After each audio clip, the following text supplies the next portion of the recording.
debemos ser bastante prudentes. Los alumnos, al tener un promedio de edad entre 20 y 24 años, están muy acostumbrados a utilizar las redes sociales, a utilizar la computadora, a estar permanentemente conectados. El problema es que esa conexión, que era prácticamente todo el tiempo, la utilizaban para fines de distracción, de conectividad en redes sociales y probablemente un poco menos para la investigación. Entonces, si bien es cierto, los alumnos, dada la edad que tienen, tenían una permanente conectividad, esa conectividad estaba vinculada hacia un espacio diferente. Entonces, esta nueva circunstancia determinó que trasladen su experiencia hacia la enseñanza sincrónica. Estimo que para los alumnos ha sido sumamente sencillo empezar a utilizar esta plataforma. Lo que les ha costado un poco de esfuerzo es cambiar el chip interior que estaba asociado a que esta plataforma y las redes sociales sean complementos distractores hacia un escenario distinto. Calculo que ese tema les tomó un par de meses, con lo cual el primer ciclo de este año fue medianamente complicado porque no solamente existía la progresiva adecuación a este nuevo sistema, sino que también estaba complementado con un fenómeno psicológico que afectaba no solamente a los alumnos, sino también a los profesores, que era el excesivo cuidado, la imposibilidad de salir, y ello generaba, sin duda, una situación no prevista con anterioridad. Recordemos también que la gente no estaba acostumbrada a convivir. Uno vivía en familia, pero no estaba acostumbrado a convivir. No tenía la posibilidad de ver al hermano todo el día, de ver al padre todo el día, de ver a la madre permanentemente, y eso fue un cambio, no solamente para ellos, sino también para el resto de la familia. Pero esa nueva interacción pasaba por reacostumbrarse a estar más tiempo juntos, pero adicionalmente a compartir problemas, a compartir espacios, a restablecer límites. Y eso generó sin duda un impacto en los alumnos que determinó que el primer semestre sea no solamente atípico, sino que sea el resultado de un proceso de esfuerzo por permanecer en clase. A ello hay que sumar que los alumnos en casa, con la cámara apagada, presentan un acceso distinto, porque lo hacen desde la comodidad de su casa, pero con la incomodidad de estar en la casa. El perro ladra, la mamá llama, el hermano se pelea mientras uno está en clase. Es decir, todas esas cosas suceden. Y más con la carga emotiva que probablemente tenían un familiar enfermo, incluso alumnos, en mi experiencia, tuvieron la infortunada circunstancia de que se le enfermó el padre, la madre o ellos mismos. Entonces, digamos que la cabeza no les daba para todo. Y ese fue un tema que pasó en el primer semestre. Este segundo semestre las cosas han cambiado, como que la gente se empezó a habituar. Y eso ha determinado, desde mi perspectiva, que el esfuerzo que están haciendo los alumnos en este segundo semestre sea diferente. Como que ya lograron adaptarse a esta nueva rutina. Y bueno, esperemos que los resultados sean favorables para su expectativa de aprendizaje.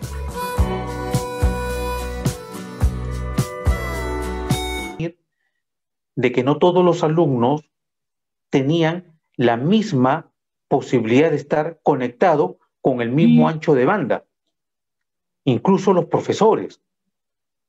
Y algunos alumnos escuchaban las clases o la veían desde su teléfono celular, otros desde sus computadoras. Vamos a convenir también de que no todos los alumnos tenían el mismo dispositivo para conectarse. No había una homogeneidad respecto del acceso. Eso trajo como consecuencia que probablemente algunos pudieran aprovecharlo de mejor manera y los profesores teníamos un nuevo reto: cómo preparar la clase de manera sincrónica en el formato Zoom. No fue sencillo, porque los profesores que de una u otra manera tienen una edad que supera los 50 años, tuvimos un reto distinto. Tuvimos la necesidad de adecuar nuestra experiencia docente para trasladarla a un escenario distinto. Yo diría que la ventaja no solamente es para los profesores, sino también para los alumnos. Es decir, hemos aprendido a investigar en línea de una manera más intensa.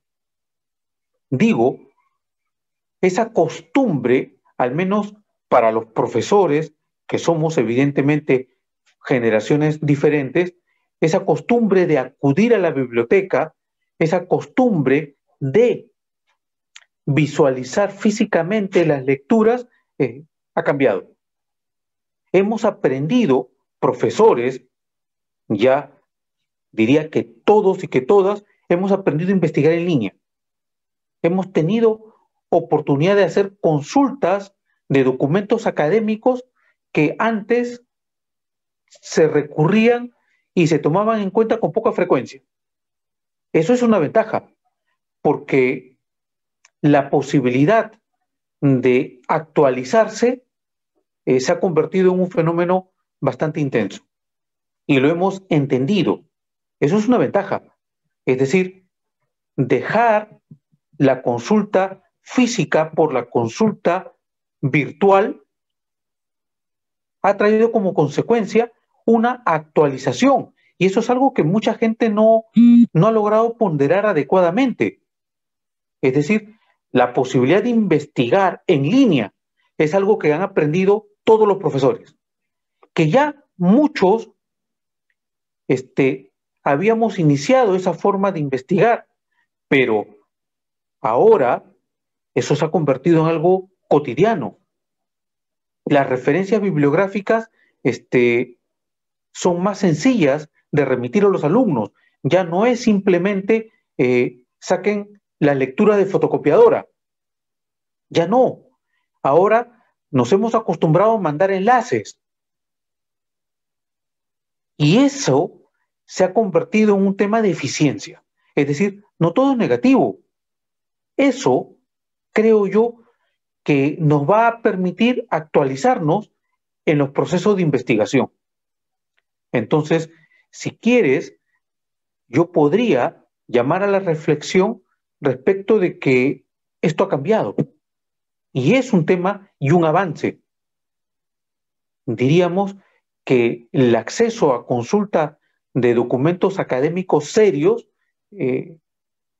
ha permitido un avance en la investigación. Yo puedo conversar con alumnos, puedo discutir con alumnos y ver gratamente además que las fuentes que utilizan son sumamente actuales. Es decir, los trabajos que uno deja a los alumnos ya no tienen punto de referencia un libro del año 60, del siglo pasado, 80 del siglo pasado. No, la bibliografía es actual, 2019, 2020, y como mucho retroceden al 2017. Entonces, eso es importante.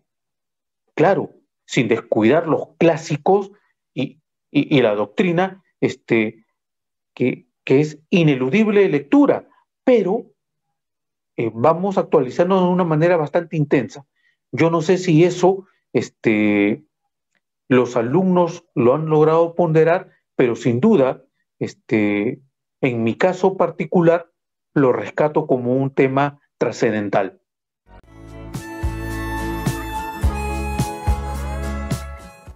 Han determinado un reto para todos los profesores y para todas las profesoras.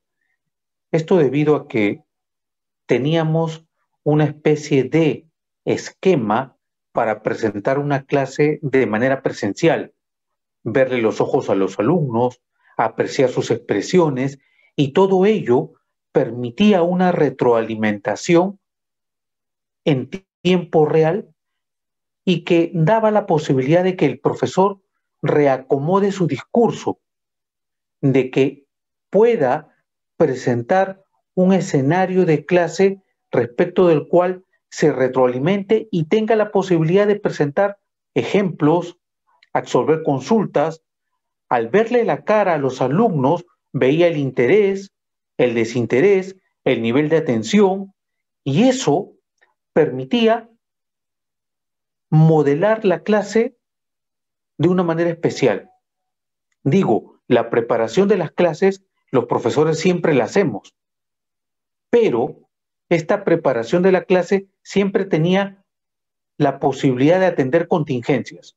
Cuando pasamos al espacio sincrónico virtual, las cosas cambian, porque primero el profesor le habla a la computadora permanentemente, no le ve la cara a los alumnos, no podemos saber si el alumno está atendiendo, no podemos saber si el alumno dejó su computadora prendida y se fue a hacer otra cosa.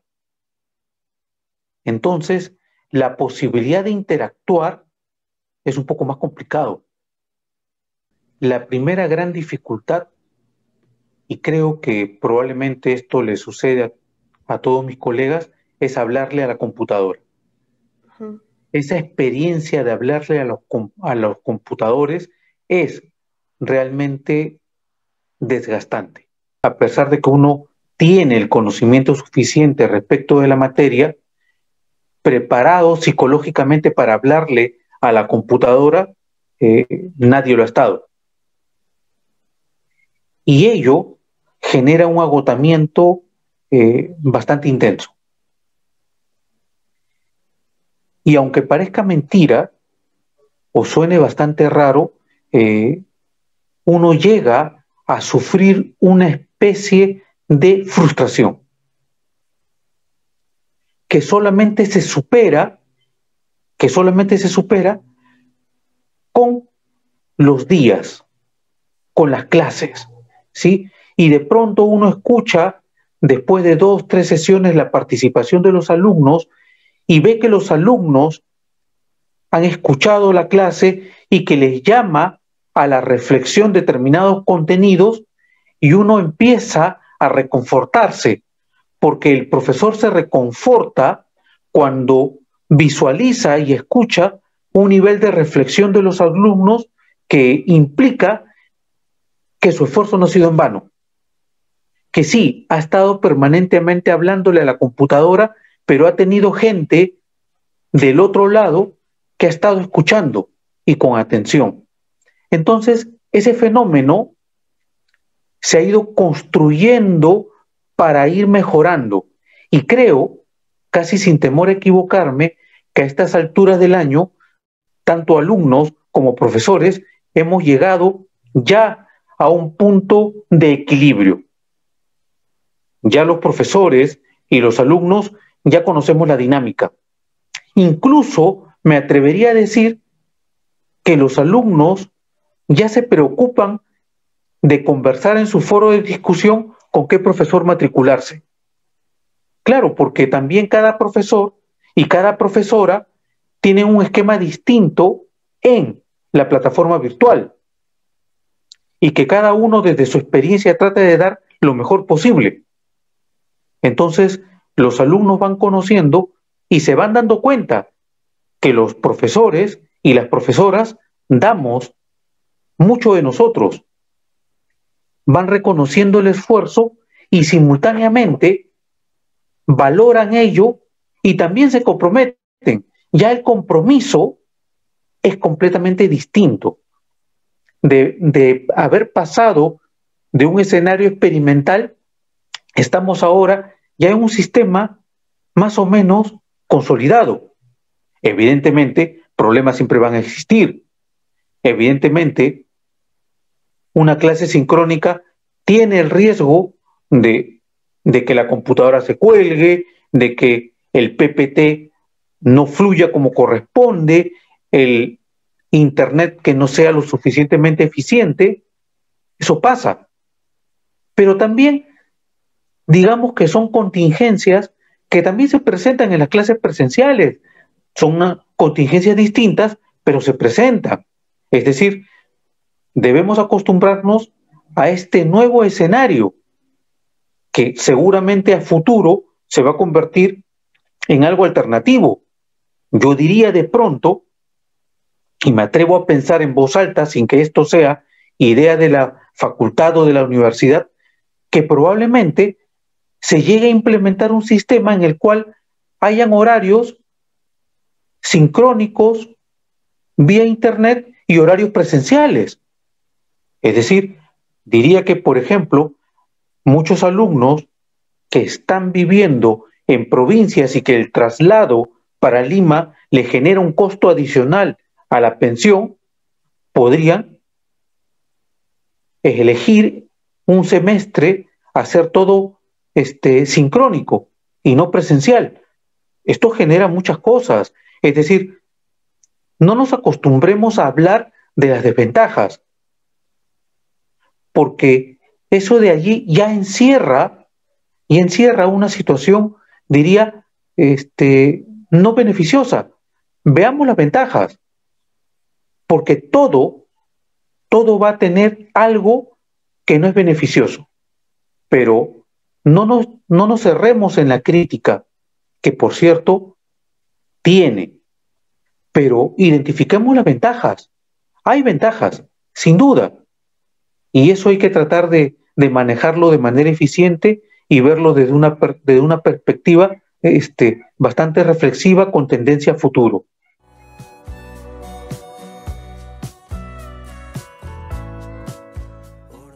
Lo primero que en mi curso y en los cursos que he dictado y en mi experiencia de este año he tenido la oportunidad de implementar es, primero, identificar que cada alumno es un escenario distinto. He tratado de entender que el espacio en el cual los alumnos reciben las clases no es idéntico.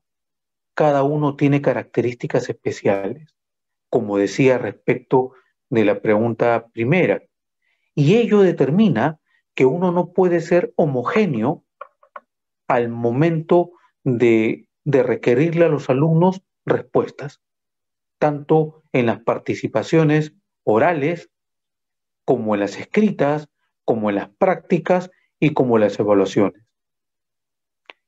Y aquí hay un tema esencial que al menos yo he tomado en cuenta, que es confianza total. Uno no puede dictar una clase sincrónica y evaluar a los alumnos si uno no tiene confianza. Confianza en que el alumno lo va a hacer solo. Confianza en que el alumno no va a copiar. Confianza en que el alumno no se va a pasar por WhatsApp o como fuere con sus compañeros y compañeras las respuestas. Entonces, uno no puede iniciar un ciclo sincrónico ni evaluaciones de esta naturaleza si no tiene confianza. La confianza, que es algo que se ha perdido mucho, yo creo que es esencial que se rescate. Al menos he tratado de rescatar y de implementar un sistema de confianza absoluto. Ojo, estamos entre personas adultas. Los alumnos no son niños y no se les puede tratar de esa manera. A los alumnos hay que darle la responsabilidad de que asuman el compromiso de aprender y el compromiso de dar sus evaluaciones de manera responsable. No se puede evitar que un alumno copie. Es imposible en estas circunstancias. Pero también es imposible vivir con esta carga emocional. En consecuencia, por ejemplo, en mi clase, en mi curso, no evalúo de manera sincrónica. Porque desde mi perspectiva, es mejor para mi curso y para la forma que tengo de enseñar una evaluación no sincrónica, donde les dejo un caso. Y yo le digo a los alumnos, no tengan miedo de coger su libro, no tengan miedo de coger sus leyes o de consultar en línea para resolver el caso, porque cuando sean abogados, los clientes no les van a decir a ustedes, doctor, usted me resuelve el caso, pero eso sí, me prepara la demanda, pero no vaya a consultar la ley, ni consulte bibliografía. Eso no existe. Hay que saber manejar la bibliografía y las normas. Y por eso que implemento un sistema de evaluación de casos. Un caso con un grado de dificultad que implican una concentración y un nivel de reflexivo especial. Y al ser un caso donde cada uno va a implementar sus propias hipótesis, al corregir, digo, más de 30 trabajos, uno se da cuenta, porque ya uno, al menos en mi caso, más de 26 años de profesor, me doy cuenta qué opiniones son producto del esfuerzo y la reflexión personal y algunas que probablemente coinciden, a las que yo denomino coincidencias fortuitas, pero que no me genera la impresión de que hayan copiado. Entonces, ese es otro tema que hay que implementar, la confianza. Hay que implementar también, y eso lo he hecho yo, dar un lapso para que puedan atender las evaluaciones, no en un solo día. Salvo los exámenes finales, por supuesto, que eso tiene un esquema distinto, pero las evaluaciones prácticas se dejaban para que tengan 2 o 3 días para que las resuelvan. Y un tema esencial es programar las prácticas y las evaluaciones con fecha inamovible. Porque el alumno tiene derecho a saber cuándo van a hacer sus evaluaciones para que pueda organizar su tiempo. En estas circunstancias, la organización del tiempo es mucho más intensa. Es mucho más importante. Si era importante en las clases presenciales, ahora en un sistema sincrónico es mucho más importante. Es imposible tener el tema de exámenes sorpresa o prácticas sorpresa. Desde mi esquema, no lo entiendo como un sistema válido en estas circunstancias. Y otro tema que debe tenerse muy en cuenta es que las evaluaciones orales deben de tener un criterio bastante especial y específico, porque existen problemas de conectividad. Se les debe avisar a los alumnos, y los alumnos progresivamente van participando con, yo diría, con un interés bastante especial. En consecuencia, esos son los temas vinculados con las clases. Pero adicionalmente, respecto del tema político, si bien es cierto, las clases no pueden ser un escenario de discusión jurídica, perdón, de discusión política, y son un escenario de discusión jurídica, no es menos cierto que cuando uno trabaja en clase, existen temas del curso que ameritan una reflexión respecto de la realidad. por ejemplo, en alguna clase, cuando se discutía el tema de la intención de cambiar de constitución y teníamos que discutir el régimen económico constitucional, pues ello ameritaba analizar también un poco de coyuntura política, que somos seres que vivimos permanentemente conectados con las circunstancias que nos rodean. Y veamos pues que estos escenarios últimos presentados este semestre determinó que los alumnos tengan una respuesta muy intensa, ¿sí? Que su capacidad de protesta se manifestó en tiempo real. Y eso permitió, en mi caso al menos, que tengo una hija que está, cierto, en literatura, pero prácticamente en el último ciclo, tomar mayor conocimiento y de primera mano esta efervescencia respecto de rechazo a la coyuntura política que se presentó. En mi caso, la universidad suspendió las clases durante una semana, pero en mi caso, ya antes de que la universidad la suspendiera, yo ya había suspendido mi clase, al menos la del día lunes. Entonces, sí creo que los alumnos han tenido una dinámica especial, una participación importante que no se puede negar y no se puede impedir, porque forma parte del crecimiento personal. Son experiencias de vida que logran formar a futuro la personalidad. Y ello no puede ser limitado por los profesores. Alentado sí, pero de manera neutra. Entonces, son cosas que vencen a la realidad y que determinan que uno sea más que flexible, implemente un esquema de, de comprensión de los comportamientos de los alumnos. Ordenando mi casa. Siempre le digo a mis alumnos en clase, al final de la clase, es que se cuiden y que se cuiden de una manera bastante intensa, porque parece mentira, pero no sé si es mi percepción, pero creo que la gente le ha perdido respeto a la enfermedad. Y también la gente cree que la vacuna es la cura contra la enfermedad, y no es así. La vacuna es para prevenir.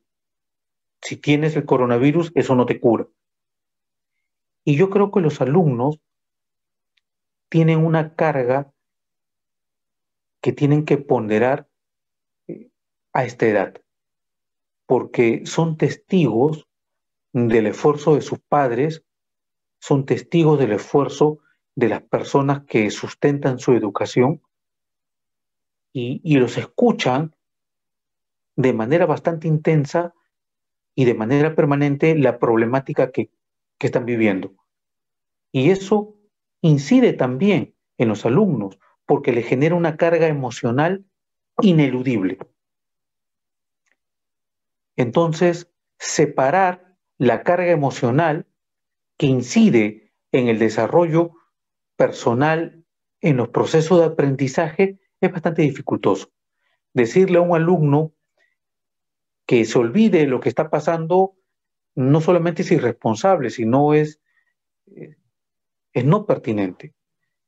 Entonces, yo me atrevería simplemente a recomendar a todos los alumnos y a todas las alumnas que hagan un último esfuerzo. Ya hemos pasado un año bastante difícil. No solamente los alumnos y las alumnas, no solamente los profesores y las profesoras, es todo el país. Es simplemente que levanten la cabeza y den una mirada a todo el escenario nacional y mundial para que se den cuenta que no son los únicos que están pasando por esto y que tenemos que hacer el esfuerzo. Y probablemente la juventud les va a permitir resistir de manera más eficiente este último tramo del curso, este último tramo de la universidad, es importante mantener el optimismo. El optimismo que muchos lo tienen bastante golpeado, es importante mantenerlo. No ver las cosas negativas. De pronto, agradezcan que están bien viviendo con sus hermanos, con sus hermanas, más tiempo. Ojo, incluso hasta pelear con los hermanos es una anécdota de vida, positiva, porque después de eso viene la reconciliación. Son todas estas cosas que uno había perdido de vista. Y eso debe ser un motivo para que seamos optimistas. No veamos la cosa de una manera negativa, porque no es lo propio. Nos quedan 3 semanas y vamos que debemos tener presente que las evaluaciones caen en fechas raras. Un 24, los complementarios llegan hasta 31, son fechas raras. Pero es lo que tocó, es lo que tocó. No vean esto como un obstáculo que les impide desarrollarse, más bien véanlo como un obstáculo que lo van a superar, que los va a formar en carácter para ver lo que viene después, que yo no sé qué cosa es lo que viene. Espero que vengan cosas mejores, pero sin duda, haber pasado una época difícil, nos fortalece. Y creo que ver optimistamente el futuro es algo que es lo que corresponde. Un tema que sí me parece importante que los alumnos deberían hacer un esfuerzo para los profesores es el tema de la asistencia. En la medida que las clases se graban y se cuelgan en Paideia para que los alumnos tengan la posibilidad de poder verlas, a veces me queda la duda de que algunos alumnos no escuchan la clase. No estoy hablando de todos los supuestos, pero que a veces algún alumno se toma una licencia de no escuchar la clase porque sabe que la puede ver durante el día. Sí, puede pasar eso, pero simplemente decirles que estar presente en clase no es lo mismo. No es lo mismo. No es lo mismo para el alumno y tampoco no es lo mismo para el profesor. Cuando el alumno, no, voy a ser medio romántico seguro en lo que voy a decir, pero no saben ese proceso de gratificación espiritual cuando un profesor enciende el Zoom, lo habilita y ve cómo se van conectando los alumnos, 1, 2, 3, 4, 5, 6, 7, y se va formando el mosaico de la asistencia. Es gratificante, porque un profesor dice, teniendo el alumno la posibilidad de escuchar la clase 5 horas más tarde, digo yo, y me voy a tomar una licencia coloquial, si puede escuchar la clase tirado en su cama, se ha tomado la molestia, ¿sí? Se ha tomado la molestia de asistir, y eso es gratificante. Y sí me permito dar una sugerencia a los alumnos que escuchan clase a las 7 de la mañana. Yo dicto clase muy temprano. Puede ser una cuestión que les genere risa. Báñense antes de la clase. Báñense antes de la clase. Y si quieren, escuchen la clase en la cama. Pero báñense. Porque se van a despertar. No es para que estén limpios. Deben estarlo siempre. Pero se van a despertar de verdad. Y si quieren, echados en su cama. Pero ya despiertos de verdad. No sacándose la legaña del ojo en la clase de 7 de la mañana. Lo digo porque tengo un hijo que también tiene 20 años, que es más o menos la edad, y yo llegué con él a un acuerdo. Si quieres escuchar la clase en tu cama, escúchala en tu cama, pero báñate antes. Con eso no aseguraba que esté limpio, aseguraba que esté despierto.